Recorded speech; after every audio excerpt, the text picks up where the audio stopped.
The Sword and Shield era will always be remembered as one of the best eras in Pokemon. And let's be honest, when we compare the average quality of Sword and Shield sets to the ones that have been released so far in the Scarlet and Violet era, we can only say that there is a pretty big difference. This is also being reflected in the price point that we see for a lot of Sword and Shield booster boxes today. But the very important question is the current price point, and then especially the price increase that we have seen over the last couple of months, healthy, and is it also sustainable or not? Now let's find out in today's video. I will not be analyzing each and every Sword and Shield booster box separately in this video, but if you would like me to do a separate video for each and every set with a more detailed analysis, then always feel free to let me know in the comments, and that is definitely something that I could do. Now the main question of today's video, however, is how can you determine if a booster box is under or overvalued, or if it just has a correct market price? Now there are a couple of factors that you have to take into consideration. For this video I will be using the data from TCG Player, because well, here in Europe we are not having a platform that is giving you a similar overview of the current and of the historic market value of a booster box. Now just keep in mind that prices are in dollars and there could be a difference with the prices on the European market. Now to start things off, let's have a look at the most talked about booster box from the entire Sword and Shield era, and that is of course EvolvingSkies. If we take a look at the price increase that this box had over the last year, then we see this. Talking about a more than decent investment, because where we see a market value of around the $400 price mark in March of 2023, we can see at the moment of recording this video that the current market value lays somewhere around the $620 price mark. Now the biggest rise in value happened between the 25th of December of last year and today. When we see a very rapid price increase as this one, well, you always have to ask yourself if it's sustainable or not. Because let's face it, my friends, what we are seeing right here is a clear example of a bubble that is forming. But this having said, I do not think that EvolvingSkies is in a bubble. This is one of the very best sets from the last years, which also has a couple of the very best arts. Umbreon VMAX, Rayquaza VMAX, Leafeon VMAX, Glaceon VMAX, and the list goes on. All of these and so much more other cards are nothing less than absolutely stunning. All of these cards also are fetching a pretty hefty price point already, for sure in a PSA 10, with the Umbreon VMAX alternate art being sold for around or even above the $1,000 price mark.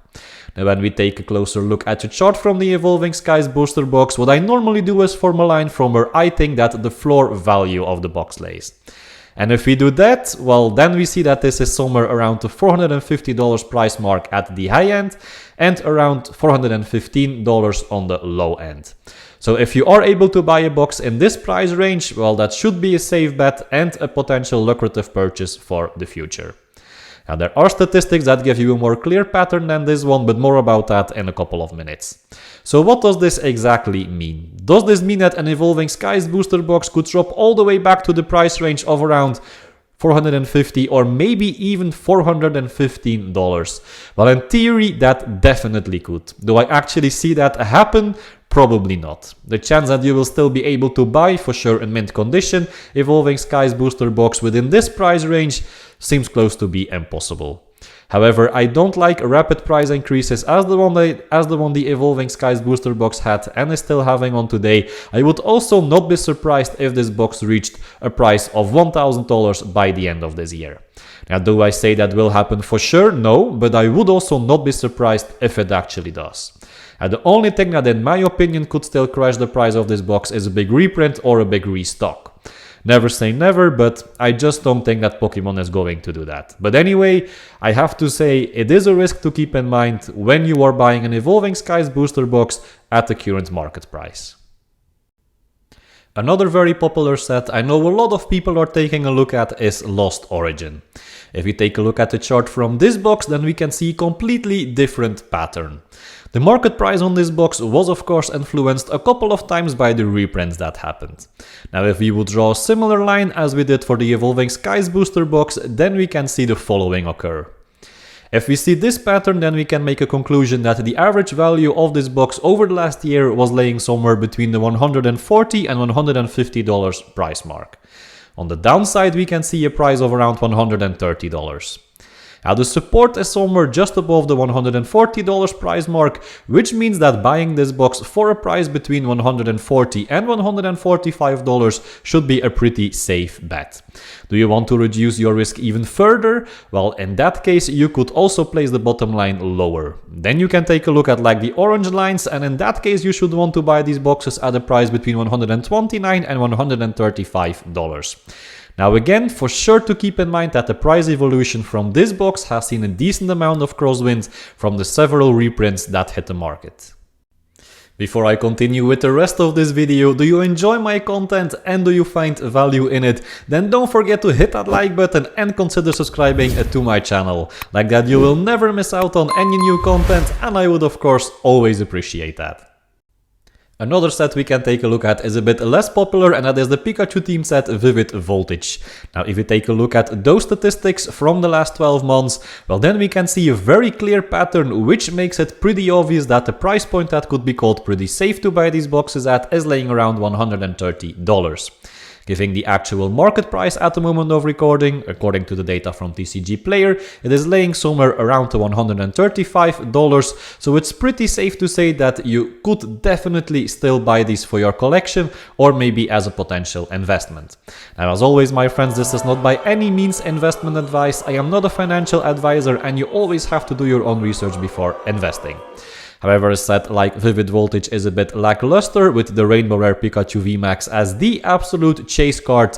I still think it has a pretty decent amount of room to grow over the next coming years. Now, when we try to determine the floor value of a booster box, does that mean that the value can never drop under that floor?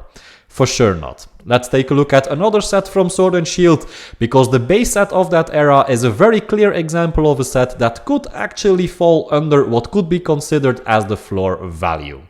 Based on the line of this chart, the floor value should be laying around to $283, and yet we see that the current market value lays around $269. So always keep in mind that even if you are basing your investment or your collecting choices on patterns like this, you still could face losses. Also keep in mind that the statistics I'm showing you are only the ones from the last year. If you want to have an even better view on the value of a booster box, well then you should take a look at the statistics from the moment that it's been released all the way to the value that it has today. So however, statistics as I've shown you in this video could give you a decent view on what could be considered as a fair price to invest in today, it is by far not 100% certain. Let's do one more. Let's take a look at Silver Tempest from the last 12 months. Now if we would draw the lines here, then we could say that the fair value of this box would be laying somewhere between $121 and $127.